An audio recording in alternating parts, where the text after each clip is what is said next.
நாளைக்கு நடைபெறவிருக்கும் 17வது சட்டமன்ற தேர்தலில் உங்களுடைய ஜனநாயக கடமையை ஆற்றி வாக்களிக்க தயாராகி கொண்டிருக்கும் என் தமிழ் சாதியின் சொந்தங்கள் அனைவருக்கும் என்னுடைய வணக்கம். இந்த தேர்தல் என்பது ஒவ்வொரு 5 ஆண்டுக்கு ஒரு முறையும் வரும். இதில் உங்களுக்கேற்றவர்களை, உங்களுக்கானவர்களை உங்களுடைய தொகுதியிலிருந்து சட்டமன்றத்திற்கு அனுப்பக்கூடிய வாய்ப்பு உங்கள் கையில். நாளைக்கு 234 தொகுதிகளுக்குமான சட்டமன்ற உறுப்பினர்களை தேர்ந்தெடுத்து சட்டமன்றத்துக்கு அனுப்ப போகிறீங்க. இதில் பிரதானமாக 4 கட்சிகள் போட்டியிடுதினம். 60 ஆண்டுகளுக்கு மேலாக ஆட்சி செய்த திமுக, அதிமுக. திமுக 6 தடவையும், அதிமுக 7 தடவையும் தமிழ்நாட்டை ஆட்சி செஞ்சிருக்கணும். இன்னும் விளக்கமாக சொல்லப்போனால் 6 ஏரி, குளம், குட்டை, கரணை என்று எல்லா நீர்நிலைகளையும் நாசப்படுத்தி அதை கழிவு கொற்ற இடமா மாற்றின கட்சிகள். வளர்ச்சி என்ற பேரில் நாசகார திட்டங்களை இந்த நாட்டுக்கும், இந்த பூமிக்கும், இந்த மண்ணுக்கும் கொண்டு வந்த கட்சிகள். நீட்டுக்கு ஆதரவளித்து கல்வியை மாநில பட்டியலில் இருந்து பொதுப்பட்டியலுக்கு கொண்டு போக ஒத்துழைச்ச கட்சிகள். குப்பை கழிவுநீரை கூட மேலாண்மை செய்ய தவறிய கட்சிகள்.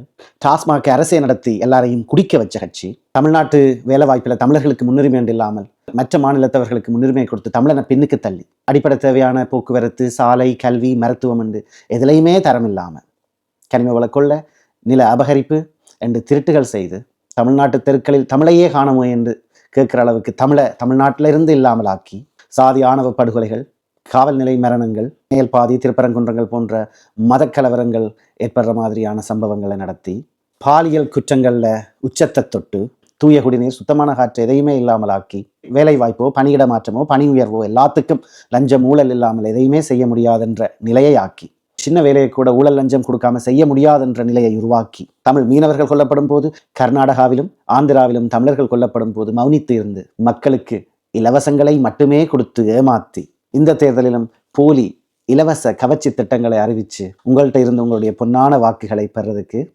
2 கட்சிகள் ஒரு புறம். இந்த 2 கட்சிக்கு மாற்றென்று இப்போ வந்த தாவேகா, அதாவது விஜயண்ணனோட கட்சி.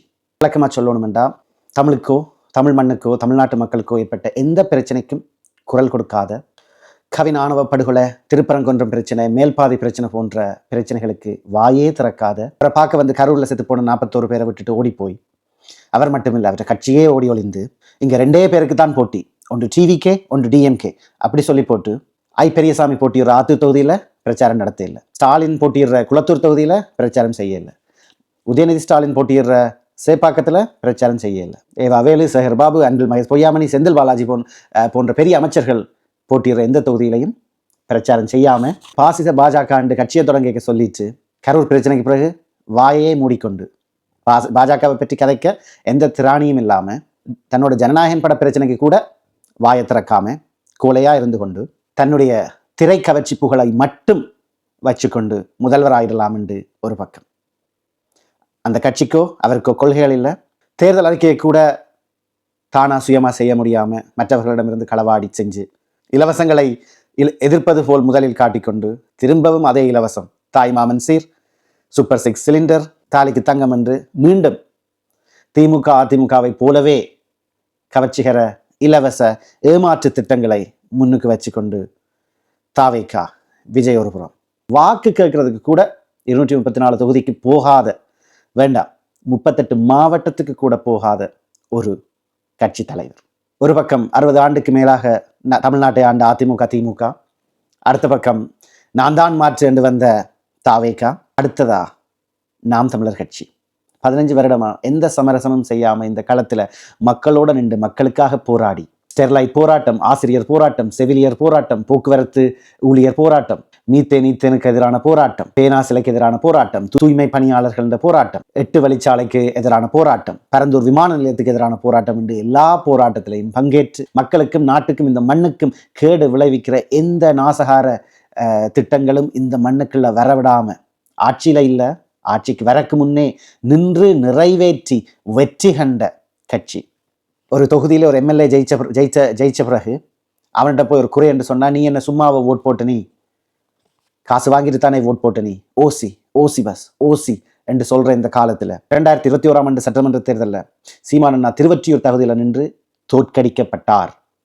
ஆனால் வெற்றி பெற்ற எம்எல்ஏயே மக்களுக்காக போய் நிற்காத பொழுது தோற்கடிக்கப்பட்ட சீமான் திருவொற்றியூர் தொகுதிக்காக நின்று செய்ய போராட்டங்கள் எத்தனை தெரியுமா? தேர்தல் 2021ஆம் ஆண்டு நடந்தது. 2022ஆம் ஆண்டு ஏப்ரல் மாதம் ரயில்வே சுரங்கப்பாதைக்கு எதிராக மக்கள் போராட்டம் நடத்தும் போது அதுல சீமான் கலந்து கொண்டு முன்னுக்கு நின்று அதுக்கு எதிராக போராடி வெற்றி கண்டவர். ஜூலை 2022ஆம் ஆண்டு கொற்றலை ஆற்றுக்கு மேல வரவிருந்த உயர் மின்னழுத்த கோபுரங்களுக்கு எதிராக மக்கள் போராடும் போது மக்களோடு நின்றவர். ஆகஸ்ட் 2022ஆம் ஆண்டு காட்டுப்பள்ளி துறைமுகத்துக்கு எதிராக மக்கள் போராட்டம் நடத்தும் போது ஒண்டா கூடவே திருவொற்றியூர் மக்களோட கூட இருந்தவர். 2023ஆம் ஆண்டு டிசம்பர் மாதம் அமோனியா வாயு கழிவால காற்றும் நீரும் நஞ்சானதுக்கு எதிராக போராட்டம் நடத்தினவர். மக்களோட சேர்ந்து மக்களுக்காக நின்றவர். டிசம்பர் 2024 அனல் மின் நிலைய விரிவாக்கத்துக்கு எதிராக போராடினவர். சென்னையில வெள்ளம் வந்த போது எண்ணூர்ல எண்ணெய் கழிவுகள் வீட்டுக்குள்ள புகுந்த போது அதை போய் பார்வையிட்டு அதுக்காக குரல் கொடுத்தவர். பிரச்சனை மாணவர் பிரச்சனை என்று இந்த நாட்டில் இருக்கிற அனைத்து பிரச்சனைகளுக்கும் ஒரு தீர்வை காண்பதற்காக, இந்த நாட்டுக்கும் இந்த நாட்டு மக்களுக்கும் நல்ல ஆட்சியை கொடுப்பதற்காக சிறந்த செயற்பாட்டு விரைவை உருவாக்கி இதை எப்படி நான் வந்தால் எப்படி ஆட்சி அமைப்பேன், நான் வந்தால் என்னுடைய ஆட்சி எவ்வாறு இருக்கும், நான் இன்னும் 5 வருடத்தில் இந்த நாட்டை எவ்வாறு மாற்றுவேன் என்ற ஒரு உயர்ந்த லட்சிய கனவோடு நாம் தமிழர் கட்சியும் சீமானும் ஒரு பக்கம், அதுலையும் குறிப்பா எந்த குற்ற பின்னணியும் இல்லாத வேட்பாளர்களுடன் அண்ணன் சீமான் களத்தில் நிற்கிறார். என்ற தாத்தாவே திமுக காரர், என்ற அப்பா அதிமுக காரர், எனக்கு விஜய் அண்ணாவை தான் பிடிக்கும் என்று ஓட் போடாம நீங்க போடுற ஓட் உங்களுடைய அடுத்த சந்ததிக்கு பயன்படும். உங்களுடைய பிள்ளைகள் பேரப்பிள்ளைகளை நினைத்துவிட்டு வாக்குச்சாவடிக்கு சென்று வாக்கை செலுத்த வேண்டும் என்று என்னுடைய தமிழ் சொந்தங்களை நான் கேட்டுக்கொள்கிறேன். நன்றி.